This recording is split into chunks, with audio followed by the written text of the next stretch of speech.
Gusto ko munang daanan 'tong sinabi ng isang, DDS na ano, na, wait, ayokong tawagin tao kasi walang ano, eh, hindi naman siya tao, eh. Oo. Hindi kasi tao 'tong hayop na 'to, eh. Oo. Paano ba i-de-describe 'tong itong, nilalang na 'to? Nilalang? Oo, mahirap siya i-describe kasi hindi siya tao, and kapag tinawag mo siyang hayop, insulto naman sa mga hayop 'yun. So, hindi ko alam, nilalang na lang siya. Sabi kasi nitong nilalang na ito, na si na si Harry Roque, galit na galit siya kay Mega, oo. Galit na galit siya kay Mega. Oo, by the way, salamat kay Yusek Claire. Oo, dahil na-mention tayo sa channel niya. Tsaka kay Mega, salamat sa panonood. Kinikilig ako. Oo. Oo, giddy pa ako. I'm still giddy. Oo, galit na galit siya kay Mega. Bakit? Sabi niya, "Excuse po, kung hindi dahil kay VP Sara hindi siya naging presidente. Paano naging mali 'yun?" Sabi niya. Ano ba kasi itong pinagngingit-ngit nitong nitong nilalang na 'to na si Harry Roque? Ito kasi yung nginingit-ngit niya, guys. Panoorin uli natin. Oh. Let's remind them of what gave them the pain. The pain and the heart. Oo. Sabi ni Ken Reyes, baka inggit si Humba Roque kay Mega. Naman, hubog pa lang si 'di ba? Si Mega, ang laki ng improvement. Si Humba, ewan ko na lang. Pabuhok niya, hindi na niya ma-maintain, eh. 'Di ba? Wala nang maintenance yung piluka niya, eh. Yung pati piluka niya nakakalbo na, guys. Ay, nako. 'Di ba? Partida, senior pa si Mega ngayon. Siya mismo nagsabi, proud na proud pa siya. Nakuha na niya yung senior ID niya. 'Di ba? Partida, looking good for a senior citizen. Tapos, etong si Harry Roque, ano na nangyari? Oo, ano nangyari? Bakit? Ba't numinipis ang buhok ng piluka natin dyan? Lagi, piluka na nga lang numinipis pa. Anyway, tuloy natin, guys. Tuloy natin. I want to say, Mr. President, you are elected by the people. You are the president of all of us. And I just pray that some people would leave you alone to do your job. Leave you alone to do your job. Because if the president does his job well, it will benefit every single Filipino and the whole country. We're tired of being made a laughing stock out of. So, Mr. President, I'd like to believe I speak for everybody here tonight, but my support you certainly have. Yun. Wala naman masama doon sa sinabi ni Mega, eh. Alam niyo, sa totoo lang, I mean, 'di ba noong 2022, naiintindihan ko yung bashing, yung political bashing, etc., etc. Gets ko yun, walang problema doon. Kasi election, eh. Ganun talaga pag election season. Oo, normal yun. Pero pag tapos na yung election, okay, the dust settled, tapos na yung election, trabaho na. Trabaho na agad. Oo. And the best thing to do is to move on. 'Di ba? Move on ka na. May nanalo na, eh. So tulungan mo na lang yung nanalo kasi kapag naging successful siya, success yun ng bansa. Tama naman si Mega dun. Oo. Walang masama dun sa sinabi niya. Di ba? Tama yun. Ang pangit, mga kababayan, yung dahil atat ka na umupo sa pwesto, yung or atat sila, itong mga grupo ni itong grupo ni Duterte, ginamit nila si President Bongbong Marcos para makaposisyon, tapos kapag nandiyan na, pipilitin nilang tanggalin. Di ba? Yun yung pangit. Malabo yung yung audio. Teka, ayusin natin. Gamitin lang natin yung original. Nandito pa yata yung original version ko niyan eh. Dito pa nga ba? Saan ba sinave yun? Ito. Ito yung original. Yan.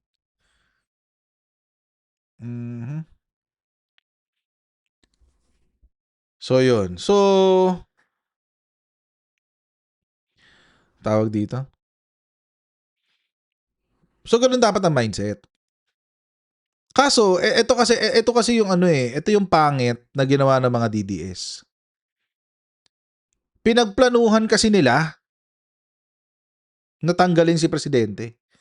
Shoutout kay Chris Ulo. Nandito si Chris Ulo. Kanya ka nga. Kanga kahit maigsi lang bituing walang ningning. Hindi ko kaya yun. Ano? Ikaw ba kumanta ka sa live stream mo niyan, Chris Ulo? Kanta daw ako bituing walang ningning. Sige na. Okay na ako, Brad. Okay na ako. Carry na ako. Carry na ako dyan, guys. Kaya nyo na yan. Anyway. Okay. Ikaw na. Na-distract tuloy ako. Okay. Balutin mo ako. Anyway. Ay, nako. Going back. Again, going back. Yung kasi yung pangit doon. Ginamit nila si Presidente para makaposisyon si Sara. Tapos naghintay sila ng 2 taon. Makikita nyo naman yung makikita nyo naman yung tawag dito yung plano eh. You can see it unfold. Tingnan nyo nanalo sila. Nung nanalo sila, si PBBM at si Sara hindi siya nag-resign. Hindi siya nag-resign sa pagka DepEd Secretary until matapos yung kanyang second year. Di ba? May balloons. Until matapos yung kanyang pagka-second year bilang Vice Presidente. Nung natapos na yung second year niya, noong 2024, nag-resign siya. Di ba? Bakit? Kasi mga kababayan, kapag ginawa nila yung mga plano nila na i-destabilize ang Marcos administration, bago nag 2 years si Sara Duterte, kung matanggal si Presidente Bongbong Marcos, hindi magiging qualified si Sara Duterte to run for another presidential term. Hindi siya magiging qualified. Kasi mga kababayan, ang nasa Constitution, kapag ang isang Vice Presidente ay nagsilbing presidente ng higit sa 4 na taon, hindi siya qualified tumakbo bilang presidente sa next coming elections. Di ba? Very kitang-kita mo yung plano. Pinagplanuhan talaga si presidente. Tapos nakalimutan yung di ba may kwento na may binalita si politiko noon, hindi ko alam kung nandiyan pa rin hanggang ngayon. Na si Sara Duterte daw bago pa lang mag-eleksyon pinagpaplanuhan na nilang patayin daw si Presidente Bongbong Marcos. It's either pinagpaplanuhan patayin or pinagpaplanuhan ng i-distab. Election pa lang, wala pang magi-election pa lang. See? So it's obvious. Very, very obvious na ganun. It's really by design. So kung meron man tayong kung meron man tayong titignan na alam nyo kasi mga kababayan ganito eh. Kung kaya talagang lumaban ni Sara Duterte bilang presidente, dapat tumakbo siya bilang presidente. 'Di ba? Kung may papanalo talaga niya ang 2022, ba't hindi siya tumakbong presidente?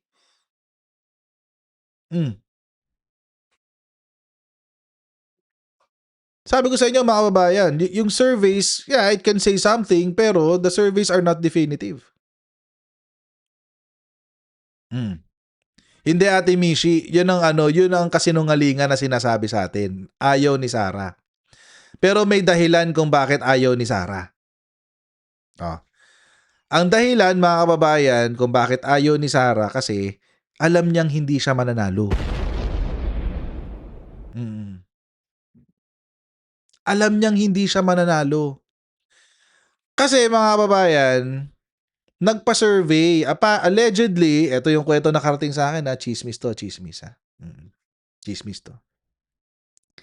Allegedly, nagpa-survey ang mga congressmen nung panahon ng Rodrigo Duterte bago siya mag-decide.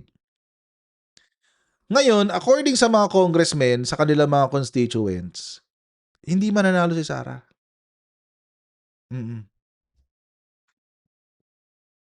Hindi mananalo si Sara. Yan sabi ni Sec Gadon. Correct. Tama yan. Totoo yan. Totoo yung sinasabi ni Sec Gadon na yan. Totoo yan. Totoo yan. Kaya hindi siya tumakbo. Totoo yan. Totoo yan. Kaya siya hindi tumakbong presidente. Kasi matatalo siya. So, kaya ang advice ni Aimee, maghanda tayo sa 2028. Magtandem muna kayo ng kapatid ko. Yun ang advice ni Aimee. Ngayon mga kababayan, meron tayong Aling Maliit. Si Aling Maliit, ang gusto niya, etong si Sara magpresidente. Kaya tingnan nyo mga kababayan, nung panahon ng campaign, wala silang isang headquarters. Ang headquarters nila, dalawang magkahiwalay. Si PBBM sa may Guadalupe, nandito sa may southbound side ng Guadalupe, Pasig, sa Boni. Si Sara naman sa kabilang side, sa may Pioneer side. Magkatapat. Oo. Magkatapat yung kanilang headquarters. Bakit? Kasi ayaw ni Aling Maliit. Ayaw ni Aling Maliit na magkasama sila sa headquarters. In fairness, ayaw din naman ni FL na magkasama sila ng headquarters. In fairness. Oo. So, ang nagplano ng distab, it is Sara Duterte and yung Aling Maliit. Sila, yun talaga ang plano ng mga DDS. In fact, sasabihin ko sa inyo at ilang beses ko na kung sinabi ito, pagkaupo pa lang ni PBBM, kinakausap na kami ng mga DDS na influencers na mag-intay lang tayo ng 2 years. Yung mga DDS na vlogger, kinakausap na kami. Mag-intay lang tayo ng 2 taon. Yun ang sinasabi. Kaya sila pinagtatanggal sa Malacanang eh. Nabisto kasi sila eh. Kaya yun. So, hindi ho pwedeng sabihin ni Harry Roque na si Sara Duterte nagpapanalo. Kasi kung kaya talaga ni Sara Duterte, bakit hindi siya tumakbo bilang presidente? Anyway, tuloy natin si Mega. Mr. President, you have been elected by the people. You are the president of all of us. And I just pray that some people would leave you alone to do your job.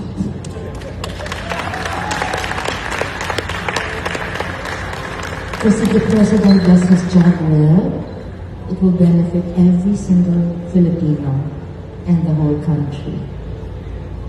We're tired of being made a laughing stock out of. So, Mr. President, I'd like to believe I speak for everybody here tonight, but my support you certainly have. And there is something I do not like about your presidency book. There's something I do not like about you being Mr. President and Madam being Madam First Lady. I think it's the fact that I miss years ago just texting to say, Bong at Lisa, please send me Ilocos Bagnet. Bagnet. You never failed to do that. Mr. President, this is for you. Madam First Lady, this is for you, especially the first song. This is what you requested for. I'm happy to be here, sir. And sir, I have only one vice president there. My date tonight. My Kiko. choice, no. I'm sorry. Okay, let's move on. Sana ulitin nga natin. Sana. My date tonight. Mali your choice, no. Mali your choice na. Okay, let's move on. Mali your choice na. Totoo naman. Actually, yung 32 million, mali talaga yung choice natin, guys eh. Nabudol tayong lahat, guys. Oo, nabudol tayong lahat. Basta, Mr. President, you have my support. I will pray for you. I will pray for the country. I will pray that before we all judge you, that you are allowed to do your job for all of us. And we pray for good health, peace of mind from all the fake news, all the disinformation. May God be with you every single day, Mr. President and Madam First Lady. Madam Vice President as Madam First Lady. No, but that's my Vice President. Maybe. Just reiterate. Anyway, ma'am, I will be right back.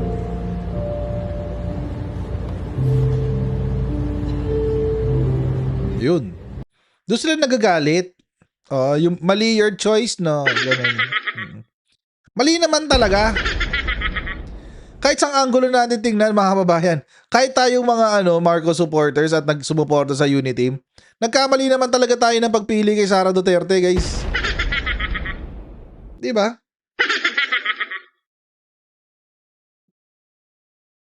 Nagkamali naman talaga tayo. And take note kahit na if we run by the numbers. So for example, ito. Yan let's run by the numbers.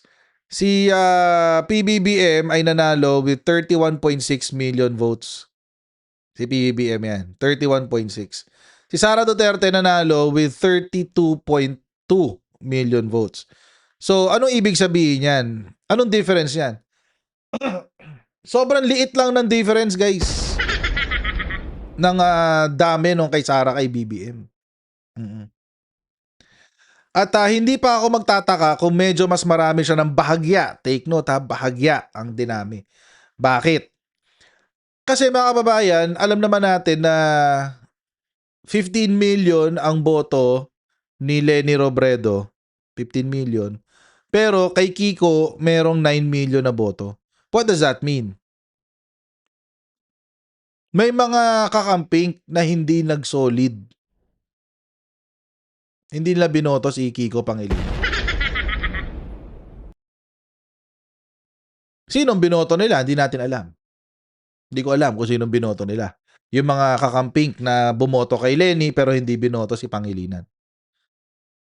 Hindi natin alam kung sino sila. Pero, probably, merong mga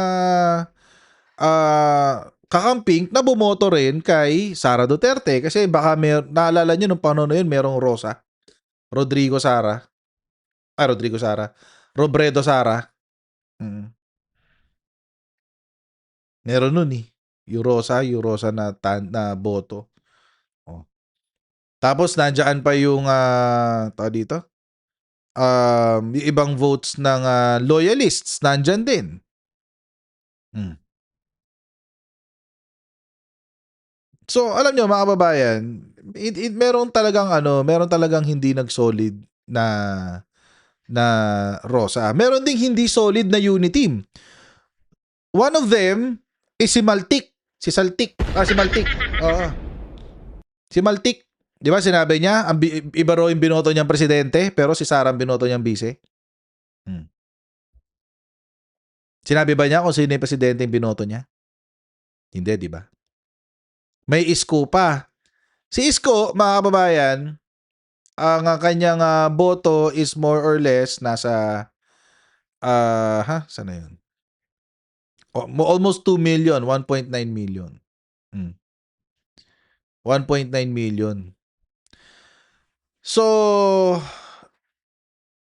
mga kababayan, most probably, yung boto ni Sara kung bakit siya mas marami ng bahagya, dahil sa boto yan ng mga nahating boto ng Isko at saka ng kakamping.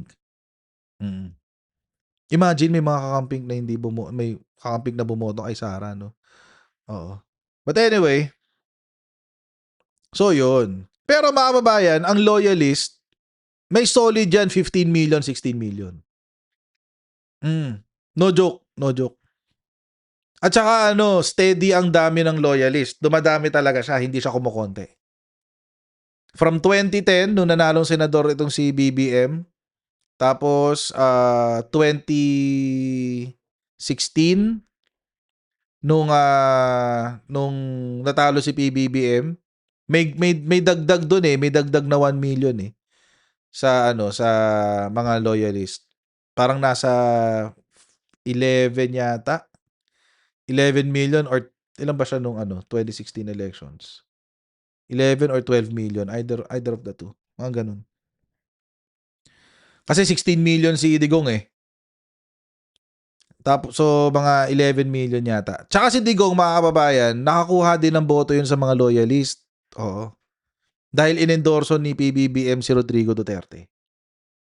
So, most probably yung nagpataas ng boto kay Rodrigo Duterte noon si PBBM. So, yun. Okay. Ngayon, 13 million si BBM nung 2016. Okay. Ngayon, ito kay Amy, 13 million take note 13 million. Kay Amy, may 15.7 million na siya. So, dumadagdag ang loyalist, mga kababayan, dumadami. By more or less mga 2 to 3 million every election cycle. 2 to 3 million. So, mga kababayan, if it will follow the same pattern, so kung nung 2019 merong 15 million si Amy, most probably 16 million pala si Amy. Most probably nitong 2022 elections merong 19 million si Bongbong Marcos. Merong 19 million. Si Bongbong Marcos. So imagine niyo, mga kababayan, yung 19 million ni Bongbong Marcos na dumagdag kay Sara Duterte. Laking bagay nun. 19 million.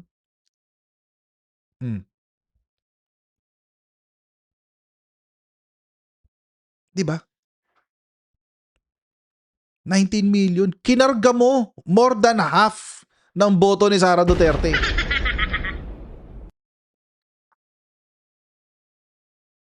Tapos yung mga yung kalahati, hati-hati na yan. Meron ng mga kakamping dyan, meron ng mga Isko, may mga Ping, merong mga tao dito. Hindi pa nga kalahati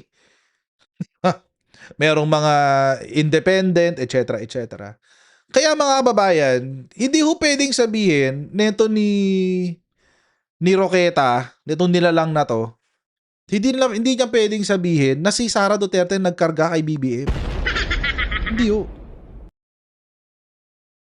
Hindi. Kasi merong solid na vote ang mga Marcoses. May boto silang solid. From 2016, 2019, 2022, makikita natin na may pattern na nadadagdagan siya ng 3 million every election cycle.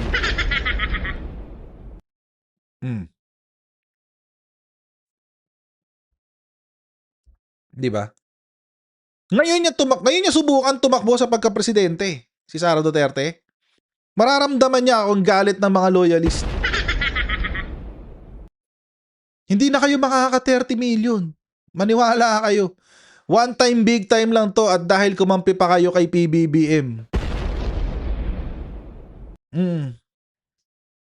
Swerte na si Sara Duterte kung maka 10 million siya. Yan ang forecast ko dyan. Swerte na siya. I don't care what the survey says.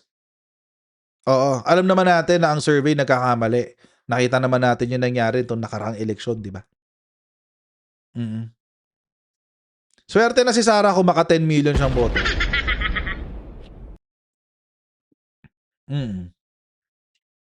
I doubt. Seriously. No joke. I doubt na magkakaroon pa siya ng boto sa 2028. Na malaki yung kasi laki nung ngayon. No, it won't happen again. Si Amy nga munti ka nang di makapasok sa Senate eh. Dahil sa galit ng mga loyalista. Meron pa rin mga iilang loyalista na bumoto kay Amy. Ewan ko bakit eh. Dapat di nyo na binoto yun si Amy.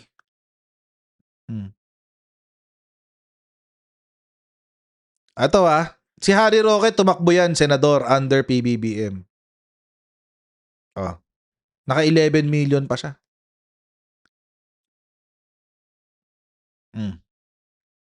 Bakit paano siya nagka 11 million?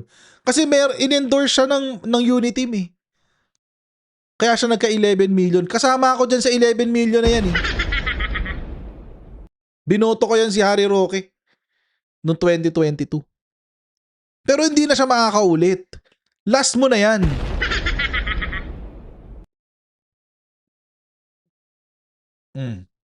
Hindi ka na makakaulit. Noong 2022 elections, lahat ng abogado binoto ko. Maski nung nag-withdraw si Marcoleta, binoto ko si Marcoleta. Noong 2022 elections. Pero hindi na ulit yun. Hindi na ulit yun.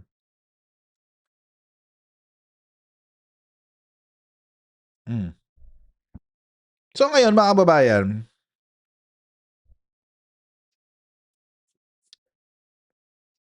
nakakatawa na lang yung yung mga komento ni Harry Roque. Nakakatawa dun kasi. Na-offend ka kay Mega? Seriously? Kay Mega? Affected ka sa kanya? Diba? Affected ka sa kanya? My goodness. Ang babaw pa nung pinatulan eh. Pero in fairness din naman, kung hardcore DDS ka, ma-offend ka sa sinabi ni Mega. Ma-offend ka sa sinabi niya kasi parang, mali ka, your choice, no? Diba? Alam niyo mga babayan, hindi lang si PBBM ang nagkamali, pati kami. Kaming mga bumoto kay Sara Duterte. She was able to hide her flaws really well during the elections. No joke. No one expected na si Sara Duterte is a psycho B.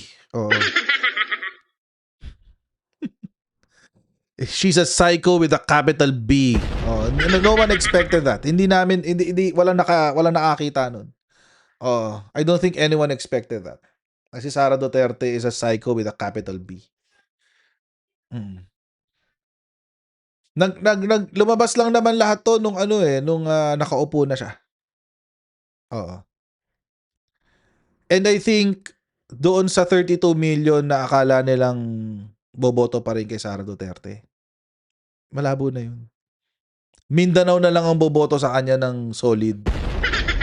Actually, hindi pa nga buong Mindanao eh. Mm. Hindi pa buong Mindanao. Davao City lang. Ang boboto sa kanya na solid. Mm. Alam niyo kung bakit? Kasi mga kababayan, whether you admit it or not, ang national elections iba yan sa senatorial. Hindi mo pwedeng ikumpara ang national sa senatorial. Mm. Ang senatorial elections, it's mainly hindi masyadong pinapansin yan eh. Mababa pa nga ang voter turnout kapag senatorial elections eh. Pero kapag national elections, yung presidential, iba yun eh. Mm. Mas invested ang mga tao. Mas invested din ang mga politiko. Mas invested lalo yung mga congressmen. Oo. Pag panahon ng election, hindi masyadong pinapansin ng mga senador. Pero ang mga congressmen pinapansin. Mm.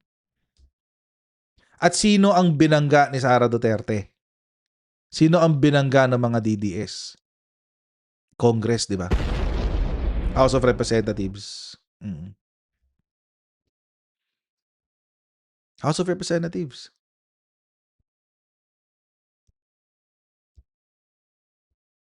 Akala nyo ba, mga kababayan, nananalo ang isang kandidato sa pamamagitan ng pangalan lang? Hindi. May makinarya yan. Kapag umayaw sa iyo yung makinarya, hindi, pag hindi ka nag-offer ng magandang makinarya, hindi ka mananalo. Actually, nung dahil nga sa pagka-involve ko ng campaign, nakita ko yung ins and outs, nakita ko yung skeletons in the closet. Well, it is what it is. Ganun na lang naisip ko. It is what it is. Ganyan na yan eh. Ganyan na yung nakalakihan ko eh. Pero, imagine, yung mga nagpa-impeach kay Sara Duterte, 80% nakabalik. Yung mga hindi nakabalik, alam nyo kung bakit hindi sila nakabalik? Tapos na yung term nila. Naka-term limit na sila. Naka-term limit na sila. Si Barbers, naka-term limit na yun eh. Kaya hindi nakabalik. Pero 80% nakabalik. Di ba? Ganun lang kasimple yun, guys. Ganun lang kasimple yun. Hindi na makakano to. Mahirapan na pumorma si Sara. Para makaporma si Sara, kailangan niya ng pera ng China. Kakailanganin niya ng pera ng China. Which I think, hindi ipagkakait ng China. Hindi ipagkakait ng China yan. Pero, ang tanong, kaagatin ba ng botante ang Manchurian candidate? I highly doubt that. So, mga babayan, hanggang dito lang po muna tayo sa ating live stream. Oo. Maraming salamat po sa inyong patuloy na pagsuporta. Magkita-kita po tayo sa ating susunod na live stream on Monday. God bless and see you in our next live. Bye!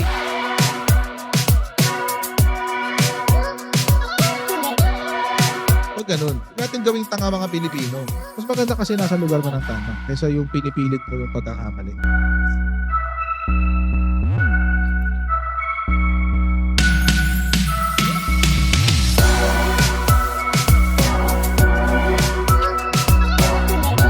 Are they willing to go that far? Hindi nakakalimutan ng Pilipino yan hanggat di nasasagot. Sino ngayon nagsasabi ng totoo?